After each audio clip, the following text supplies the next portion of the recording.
How successful are public inquiries as a tool for learning lessons specifically? I think that administratively they're actually very good. We do learn a great deal, and a lot of the learning is embedded, but it takes a very, very long time.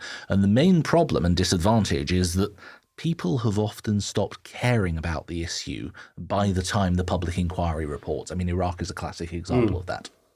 There has been some criticism that not enough time has been given to focus on learning from mistakes, and instead it's turned into a sort of very expensive ducking stool. How much truth do you think there is in that? I think one of the problems at the moment is that the COVID inquiry has, for some people, a cathartic function, and particularly bereaved relatives are treating it as though it will have a cathartic function. And I don't think it will, and I don't think it should. That is not the role of an inquiry.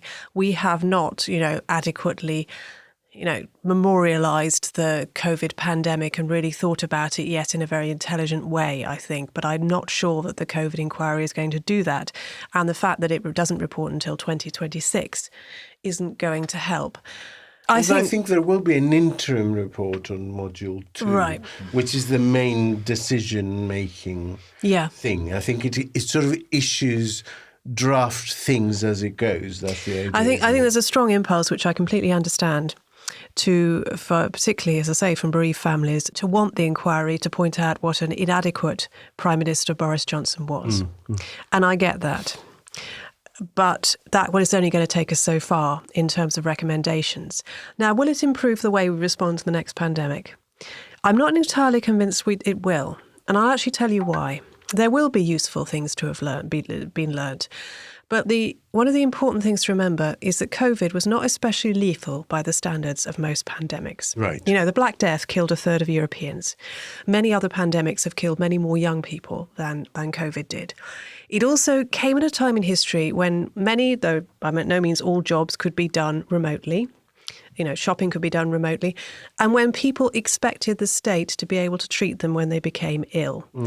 And that might sound like a given, but it really wasn't until about 70 years ago. It wasn't in other countries. No, it wasn't in other countries. So the trade-offs between education and jobs and the economy and controlling the virus all sprang from those things. And the calculations will be very different with a different pandemic that it spreads perhaps in a different way and is likely, frankly, to be much, much more lethal. And the ability of the state to steer the course of the pandemic by enforcing lockdowns may be very, very different.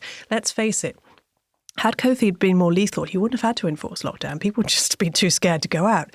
Had it been killing more kids, you would never have got schools back at all. Yeah, right? That's true. It's the nature of the fact that it was not as lethal as it could have been, thank goodness.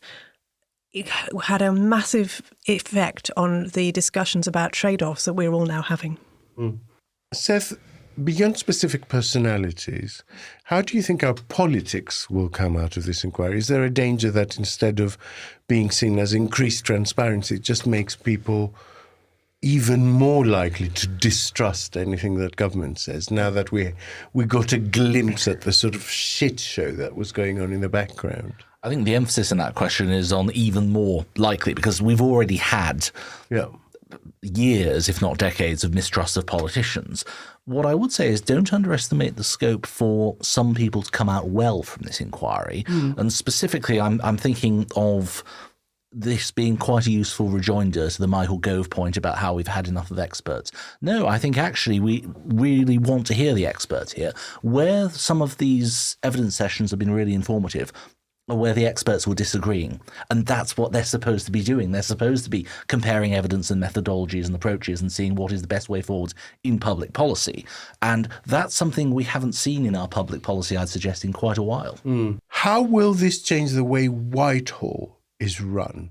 Will an assumption that anything sent in a WhatsApp or spoken in a meeting could end up part of a public hearing, will that make government more honest or less honest? I think we already have that assumption, but don't underestimate the scope for politicians to mess up all the same.